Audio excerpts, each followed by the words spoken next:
Rajiv ji, my name is Bharat Sharma and I'm a Hindu activist. The question is that Sheldon Pollock and his nefarious designs have been very well exposed over a couple of years by you, and yet Murthy family goes and funds him. Devdutt Patnaik has been exposed by you, and yet it gets he still gets all the pride slots. So we know the Breaking India book you've mentioned, but in particular case of Narayan Murthy, is it something to do with his being on board of Ford Foundation, and is there something deeper that's not evident? Or see, okay, that's okay. So I don't want to pick on any one person because he has a right to spend his money the way he wants. It's his money. He's made it honestly, and so he chooses to spend it this way. I mean, all I can say is whatever the motives may be, whatever the logic may be, I can analyze as a common citizen. I can analyze what I think are the consequences of funding that. How much harm, what can be done to fund it that way. Whether there are what his life may be about in terms of what causes him to do all this, it's very hard to predict that. But certainly the globe-trotting billionaires, without picking on anyone, are really into wanting to be seen as sort of the new honorary whites. Okay, sitting at this very liberal white table, academic, where academic you fund a couple of chairs and you fund some scholars, you become this learned person, and now you are in the limelight in the United States, and the who's who in New York will felicitate you, and your picture will come, you can send it back to your village saying, now I'm sitting with the white people also. So this complex we have this kind of complex.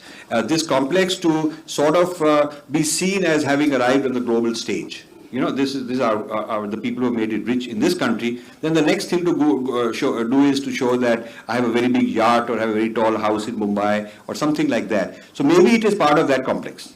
Maybe it is part of that kind of Americanization of the elite Indians is part of this, what these guys are doing. That's my sense of it. Yeah, go ahead, please. I think one of the things that is not taken into account is that in America, these great universities were built by very great endowments that were made by their richest. Now, what has happened, globalization has given the sense to the Indian rich that they don't need to invest in Indian universities. It's just as easy to invest abroad, and their children can easily go there, and it's all part of this wonderful happy family that our global world is.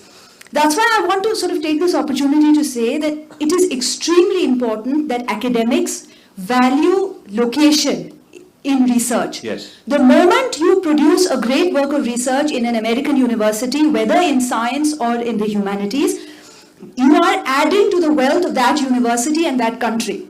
If our young people are not conscious of this and they think that it's all a wonderful, happy family, it is not. Intellectual property is extremely important, and therefore location is very important. So Indian universities must produce great translations, yes, and for that students have to stay back and work here. Yeah, no, this is absolutely correct.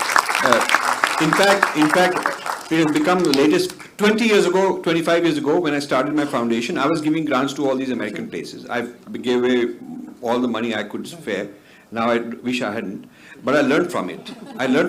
And a lot of these people took my slides and why you should do this, that, and said, we'll help you raise funds, because I ran out of funds. And then by then I had switched and decided that this is the wrong thing to do. We have to invest in R&D and knowledge here. So now it has, unfortunately, I've turned loose this tendency, this fashion. Now it has become a fashion out of control. Every week or so you find somebody has given so many $1 million to fund a chair here, fund a chair there. And these people are not doing due diligence. They are not doing Purva Paksh to see whom they are giving money to, who's going to occupy the chair, what is his history. And so this, one of the reasons I started writing this book is that Sringeri Mutt was in the process of setting up a whole chair for Adi Shankara studies at Columbia University to be headed by these kind of people. So, it does matter, location does matter. And when I raise this issue, why aren't you taking all these millions of dollars and creating Adi Shankara chairs around India? I was told that, Indians are not as good at scholarship. This is what I was told.